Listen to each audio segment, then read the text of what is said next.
is our first video of the new year. We at Typewriter Minutes decided to propose a toast. Not that type of toast. May your platens be soft and grippy.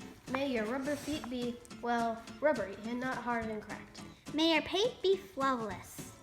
May your sewers pack the typewriter safely and securely. May your typing action be quick and snappy. May your tabulators tabulate and not discombobulate. May you use your typewriters daily and enjoy them immensely. And may all your typewriters be deluxe. Speaking of deluxe... Hello, this is Eli and welcome to Typewriter Minutes. Today we are doing a review of a Brother De Luxe. My assistant here is going to tell you some things about it. So we got this at Goodwill, like we do a lot of our machines. Got a really good price on it. Turned out to be a real stunning looking machine. I know we've done reviews of some other Brothers, but we're going to keep doing them as long as they're not an exact match, because some of them are just a little bit different and have different looks. So it's a Brother De Luxe, kind of a standard Brother keyboard layout with the dedicated one and exclamation mark over here, touch control over here, heavy and light, margin release, which also acts as a de-jammer key. If the type bars get jammed, you just push that and they fall back. Over here, what do we have, Eli? The color selector. You switch between black, red, and stencil, which nobody cares about, except for maybe the stencil club. I'm sure there's a stencil club out there somewhere. Backspace, and that's it for the keyboard. We'll do a quick review of the body here shortly. This is Sam from Typewriter Minutes. Let's do a review of the features. So what do we have over here? You have the classic platen knob, carriage release, And we got, like all Brothers, or at least the JP1s, they have a carriage release lever just on the right hand side. It's got a nice sounding bell. Over here we have the carriage lock lever, so when you're ready to put it in the case, you just flip that and it centers it so you can put it in the case, even Steven. What do we have over here? What is this button? that is the paper release. So when you put your paper in, if it's crooked, you just flip that and then scooch it and flip it back. It has a nice paper bail, no paper bail rollers, just this kind of triangular shaped paper bail, which actually works very nice. And here's the margins over there. It's got sliding margins, and on this paper bail, I like this touch. They put this little hook on each side, so it's easier to flip it up and down. Now, something that not all JP1s have is this little eraser table here, which flips up, and if you have paper in there, you can use that as a surface to erase on, but don't ever put your eraser on there and let the eraser shavings fall in. Just type over your mistakes, please. Okay, over to the back, we have a little switchblade here. Sam, if you'll do the honor. I love buttons. Little flip up paper support. Let's see it again. I just like the looks of that. Doink. Oh, and there's Eli. One more time. There we go. Doink. All right. Really nice body on this one. Has very, very few scratches. It's got the metal carriage covers, metal back piece instead of plastic. And over here we got platen knob again. And the carriage return lever. Carriage return lever, which when you're ready to put it in the case, goes down like that. So you have to be careful when you put it in the case. Get some bubble wrap to put around there, because that can ding up the side of the machine right there. Be careful, folks. And then over here, again, here's that nice little ergonomic touch on the paper bail. Flip it up and down. And here's the line spacing. Line spacing is single space, space and a half, double space, and then the R is for releasing the platen so it turns smoothly. That way you can put the paper wherever you want when you're filling out forms. just like every other JP1 that we've seen. Okay, here's the side profile, and now my assistant is going to show you under the hood. So if you'll bring the camera up here, you can see the ribbon cover just pops right off. Like so. Has these little posts, one there and one over there, and they just fit snugly into these little grommets. Sometimes these are hard, sometimes these are still soft, and these grommets here are still good, so we left those in. So that's a carriage shifted machine, as you can see, and it has ribbon reverse right here, which you need the eyelets on this ribbon because when it gets to the end of the spool, the eyelet comes out, triggers the ribbon reverse on one side or the other, or you could just flip these manually if you need to. Very simple type basket, very small, sturdy, durable typer. I love these brothers. Let's put the hood back on and then we'll be ready for a typing test. Let's show you the bottom Of the machine. Okay, so here we have nice new grippy rubber feet. Took the old hard gray ones off. Somebody etched a number. It's kind of hard to see. Somebody etched, doesn't look like a social security number, but they etched something in there. Thankfully it's not that visible, and it's on the bottom of the machine instead of on the ribbon cover. That's happened before. I bought a couple machines from Goodwill and somebody etched in their social security number on the top, which is kind of a bummer. This one looks really nice. And I think we're just about ready for the typing test. And now for the type test. So we'll put the little switchblade paper support up. Put the paper in.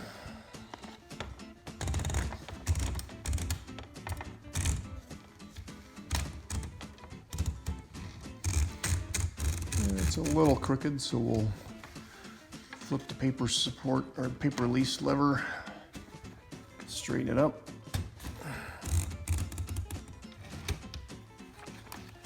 Get the margin set. Okay, first on the black setting.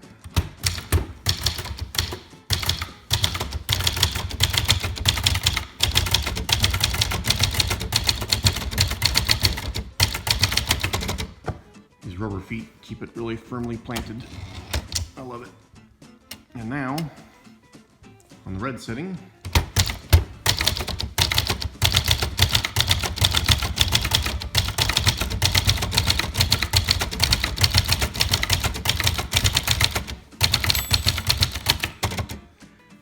and there's a line lock. If you want to go to the margin, just hit the margin release. All right, this is our test ribbon. But even with the test ribbon, everything looks nice and neat. And we'll zoom out, do a quick little alignment test.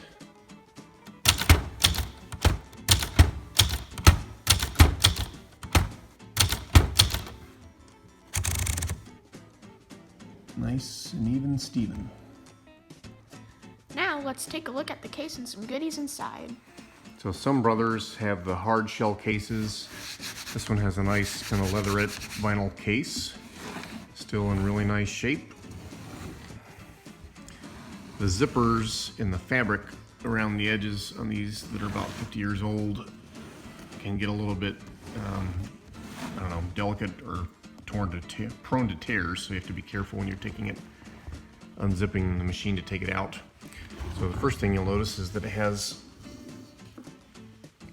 came with a little pencil eraser, which hopefully whoever uses this machine is not going to use this. Keep the erasers away, please.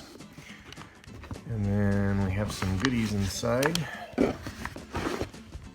First, we have an original Brother manual, which is always nice. You can get copies of this, but I kind of like having the fold-out original copy. Still in really good shape with no tears. And then we have a little tag. I've never seen one of these before. But this world famous Brother was a manufactured product exhibited at the Transportation and Travel Pavilion at the New York's World Fair in 1964 and 1965. So they must have had a Brother exhibit, which is kind of cool. So there's just a plug for Brother and how great their products are. Kind of neat. We have a warranty card for this portable typewriter. Looks like they mailed the card in on March 9th, 1966. Came with a 90-day warranty. And then last we have, looks like they had some service done on this machine in 1972, October 25th, 1972. They repaired the loose escapement support, cleaned the platen roll and typeface, and oiled the machine parts. So somebody named Johansson bought the machine in Salinas, or had it repaired anyway, in Salinas, California at Wallace Office Machine Company. Pretty cool. So what makes the Brother Deluxe so deluxe? We thought we would show you by comparing some of the features on the Brother Deluxe to a couple other Brothers of roughly the same vintage. First of all, the Brother Deluxe has this more deluxe vinyl leatherette case as opposed to a plastic case like this one. Second, it has the little flip-up eraser table like this Brother, or like this Webster has. This model here, this Kmart branded machine, does not have that little eraser table. Something else that the Brother Deluxe has that this Webster has is the switchblade pop-up paper support. The Kmart branded version doesn't have any type of a paper support in the back. And the Brother Deluxe has a little bit fancier nameplate on the front compared to this Brother.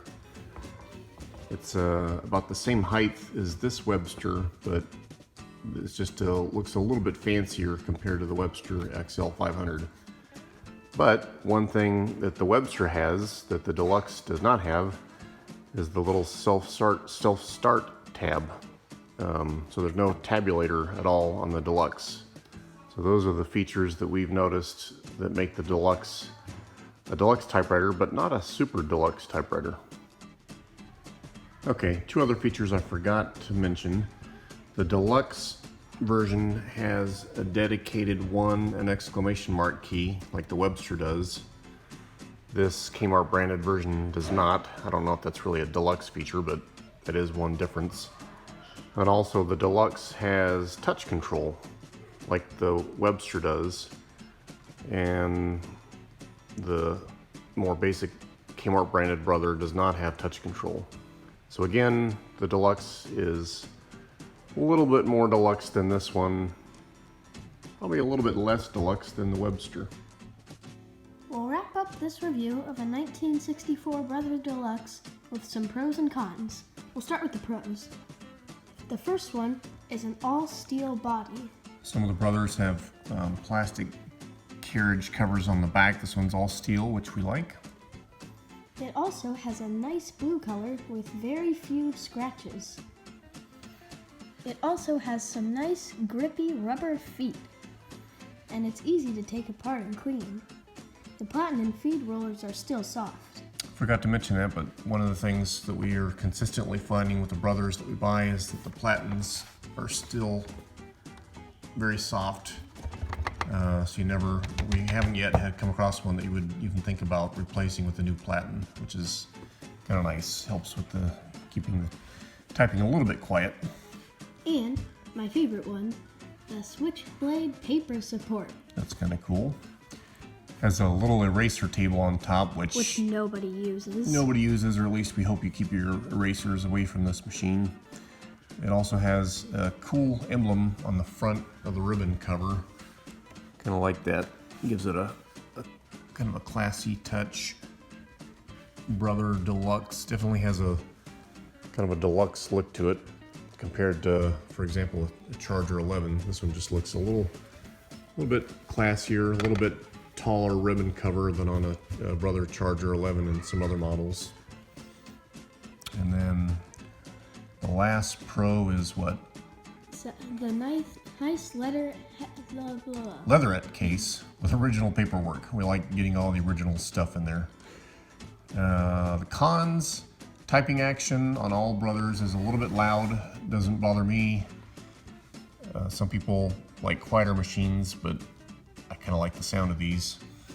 The zipper and the attached cloth on the carrying cases that look like that can be prone to tearing, so you have to be very careful when you unzip the machine or unzip the case to get the machine out.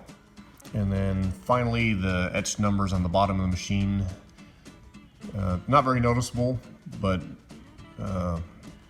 we'd rather it not be there, but at least it's not on top of the machine where you can see it on the ribbon cover. So that'll wrap it up for Typewriter Minutes. We'll give one last tour shortly. That's it for today's review. Be sure to share, link, like, and subscribe. Bye! Ooh. Ah. Ooh.